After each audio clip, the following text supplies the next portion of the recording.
topic of the chapter nature of roots belongs to exercise 4.4। अब questions के हम इसमें देखते हैं नेचर कैसे हैं, रूट्स कैसे आते हैं। If discriminant of quadratic equation is positive that is B square minus 4ac is greater than 0। यहाँ पर डिस्क्रिमिनेंट होता है B square minus 4ac, then equation has real and distinct root. If d equal to B square minus 4ac equal to 0, यदि इसकी value 0 आती है तो roots कैसे होते हैं, रियल होते हैं और इक्वल होते हैं। अगर d लेस देन 0 यानी नेगेटिव हो तो रूट्स हमारे इमेजिनरी होते हैं, नॉट रियल होते हैं। तो find the nature of the roots of the quadratic equation, find them. For example 2x square minus 3x plus 5 equal to 0। यहाँ पर जब कंपेयरिंग करेंगे क्वाड्रेटिक इक्वेशन की तो x स्क्वायर का कोफिशिएंट 2 है, यहाँ पर x स्क्वायर का कोफिशिएंट a होता है स्टैंडर्ड में। तो a की वैल्यू 2, b की वैल्यू -3 और c constant equal to 5। Now find the discriminant d b square minus 4ac। इसकी वैल्यू फाइंड आउट करेंगे तो यहाँ पर पता चलेगा कि ये वैल्यू नेगेटिव आ रही है, और नेगेटिव में रूट्स कैसे होते हैं, नॉट रियल होते हैं। ऐसे ही question number second, 3x square minus 4 root 3x plus 4 equal to 0, here a equal to 3 and b equal to -4 root 3 c equal to 4। इसमें भी हम डिस्क्रिमिनेंट वैल्यू फाइंड करेंगे, d equal to B square minus 4ac। इसको solve करेंगे, 48 minus 48 equal to 0, d equal to 0, then roots are real and equal, real roots exist करेंगे। Now solve by factorization method. Question के according अगर roots real आते हैं तो उसको हम सोल्व करेंगे डिफरेंट मेथड से। यहाँ पर मैंने फैक्टराइजेशन मेथड किया है, आप कोई भी मेथड यूज़ कर सकते हैं। तो 3x square minus 2 root 3 plus 2 root 3x plus 4, यहाँ पर फैक्टर आ जाएंगे 2 रूट 3 प्लस 2 रूट 3 यानी कि 4 रूट 3, यहाँ पर अकॉर्डिंग टू क्वेश्चन। तो इसमें ये आपके इक्वेशन आ जाएगी और इसको सोल्व कर कर फैक्टर आएंगे रूट 3x माइनस 2, दूसरा फैक्टर है root 3x minus 2 equal to 0। x की value 2 upon root 3, 2 upon root 3, same factor आएंगे। क्यों आएंगे, क्योंकि यहाँ पर डिस्क्रिमिनेंट की वैल्यू 0 है। ऐसे क्वेश्चंस में रूट्स इक्वल आते हैं, माइनस बी अपॉन 2a आते हैं, माइनस बी अपॉन 2a।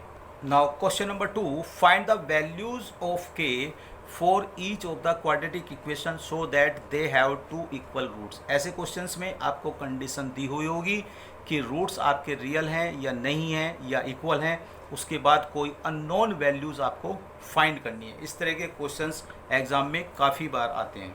तो जैसे 2x square plus kx plus 3 equal to 0, तो यहाँ पर a की वैल्यू 2, b की वैल्यू k और c की वैल्यू 3, जो ये कांस्टेंट है यानी कि b जो है यहाँ पर फाइंड आउट करना है।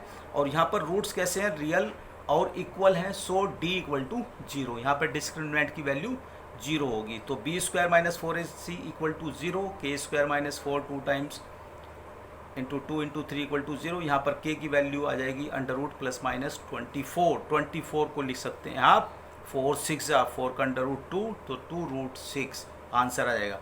Similarly k x minus 2 plus 6 equal to 0, यहाँ पर इसको मल्टीप्लाई करके क्वाड्रेटिक फॉर्म लाएंगे, क्वाड्रेटिक इक्वेशन आ जाएगी। जस्ट उसके बाद a equal to k, b equal to minus 2k, c equal to 6, यहाँ पे कंपेयरिंग करने का ए बी सी की वैल्यू आएगी। After that apply the discriminant की वैल्यू यहाँ पर 0। तो यहाँ पर जब वैल्यू पुट करेंगे डिस्क्रिमिनेंट की, यहाँ पर k की वैल्यू आपको फाइंड हो जाएगी। तो 4k square minus 24, 4k common, k minus 6, k equal to 0, k minus 6 equal to 0, तो k does not equal to 0 और k इक्वल टू 6, आपके आंसर आ जाएंगे। And question number third, if it possible to design a rectangular mango grove whose length is twice its breadth and area is 800 metre square, find the dimension. इस तरह के questions भी आपके syllabus में हैं। तो according to question, area question का दे रखा, इसमें रेक्टेंगल का दे रखा 800, तो x इंटू 2x, यहाँ पर क्या हो जाएगा, length into breadth. According to question मैंने ब्रेथ x लिया तो लेंथ कितनी हो जाएगी, ट्वाइस हो जाएगी अकॉर्डिंग टू क्वेश्चन। तो x इंटू 2x, यहाँ पर क्वेश्चन बनेगा x स्क्वायर इक्वल टू 400 और x equal two plus minus 20। x की वैल्यू 20 बिकॉज माइनस एरिया को हम नेगलेक्ट करेंगे। तो x इक्वल टू 20 है तो लेंथ 2 टाइम्स हो जाएगी, 40 मीटर हो जाएगी। So it is possible to design a rectangular mango grove whose length is twice its breadth. ये लाइन भी इसमें ऐसे क्वेश्चंस में आप लिखेंगे तो अच्छे मार्क्स आपको मिलेंगे। Now question number 4, is the following situation possible? If so, determine their present age. The sum of their ages of two friends is 20 years. 4 years ago, the product of their ages is in years was 48. और question number 5, is it possible to design rectangular park of perimeter 80 meter and area 400 meter square? If so, find its length and breadth. तो solution of question number 4, let present age of one friend be x year and present age of other student या friend be 20 minus x year. According to question, product of the ages, according to question, x minus 4, यहाँ पर 4 year यहाँ पर less कर देंगे because वहाँ पर 4 years ago दे रखा है, और 20 माइनस एक्स माइनस 4 यहाँ पर भी 4 ईयर्स कम कर देंगे दोनों में. तो इसका जो फैक्टर आएंगे, जो इक्वेशंस आएगी x square minus 20x plus 112 equal to 0, इसको फिर हम करेंगे सोल्व. यहाँ पर डिस्क्रिमिनेंट पहले ही निकाल के रख लेंगे, d equal to B square minus 4ac की, और यहाँ पर नेगेटिव आ रहा है, इसका मतलब रूट्स कैसे आएंगे, नॉट एग्जिस्ट आएंगे. Therefore given situation is not possible. यहाँ पर जो नेचर आ रही है उसकी वो कि रियल रूट्स नहीं है, इसलिए ये सिचुएशन पॉसिबल नहीं है. क्वेश्चन नंबर 5 में अकॉर्डिंग टू क्वेश्चन यहाँ पर देखते हैं, let length and breadth of park are x and y metre. यहाँ पर ले लेंगे एरिया 400 मीटर स्क्वायर है, x into y equal to 400, यहाँ से वाई की वैल्यू आ जाएगी आपकी 400 अपॉन एक्स. पेरीमीटर 80 मीटर दे रखा है, पेरीमीटर का formula 2 times length plus breadth, तो 80 यहाँ से 2 से इसको डिवाइड करेंगे, x plus y equal to 40, यानी x प्लस वाई की वैल्यू 400 अपॉन एक्स यहाँ पुट कर देंगे, तो x की यहाँ पर एक्स स्क्वायर आ जाएगा minus 40x plus 400 equal to 0. Then solve it by the factorization method, x equal to 20 metre and y equal to 20 metre. ये आपकी लेंथ और ब्रेथ आ जाएंगी. इस क्वेश्चन को आप लोग करके देखिए फैक्टराइजेशन मेथड से.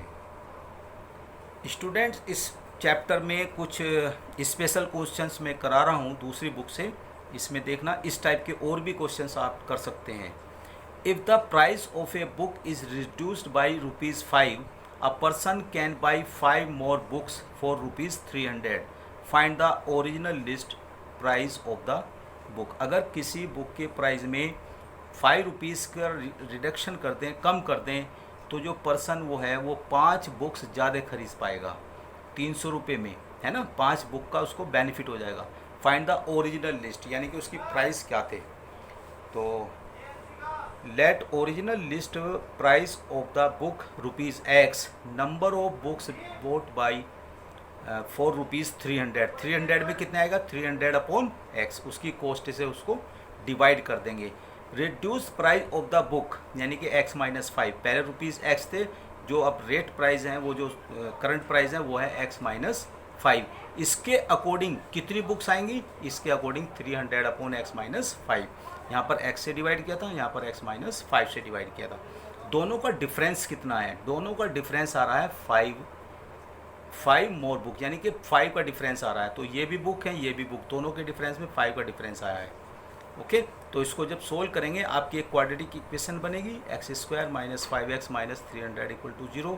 इसको हम फैक्टराइज करेंगे, x इक्वल टू 20, यानी कि जो लिस्ट प्राइस है बुक की वो ₹50 आ जाएगी. Now question number next, a dealer sell a toy for ₹24 and gain as much % as the cost of toy. Find CP of toy. Question में ये है कि एक डीलर एक टॉय को ख़रीदता है 24 रुपये में, और उस पर जो फ़ायदा होता है, उसको जो प्रॉफिट होता है वो उस जितना है उसका कॉस्ट का, जितनी कॉस्ट है उसके % के अकॉर्डिंग उसका होता है, और उसको कॉस्ट प्राइस उसकी फाइंड करके आपको बतानी है. तो let CP of toy be ₹X, then gain कितना होता है, जितने उसकी कॉस्ट है, यानी कि x%, ये गेन हो गया उसका. नाउ सेलिंग प्राइस क्या हो जाएगी, CP प्लस गेन, यानी कि x plus x square upon 100. इसको जब आप लोग सोल्व करेंगे एलसीएम लेके, तो 100 की इधर लेंगे 24, और इसकी एक इक्वेशन बनेगी क्वाड्रेटिक इक्वेशन. यहाँ से इसको सोल्व करेंगे 120 इंटू 20, और x की वैल्यू 20. यहाँ पर भी कॉस्ट प्राइस y की कितनी आएगी, ये ₹20. तो स्टूडेंट्स ये आपका चैप्टर कंप्लीट हुआ, इसको अच्छी तरह से सोल्व करेंगे। Okay, thank you.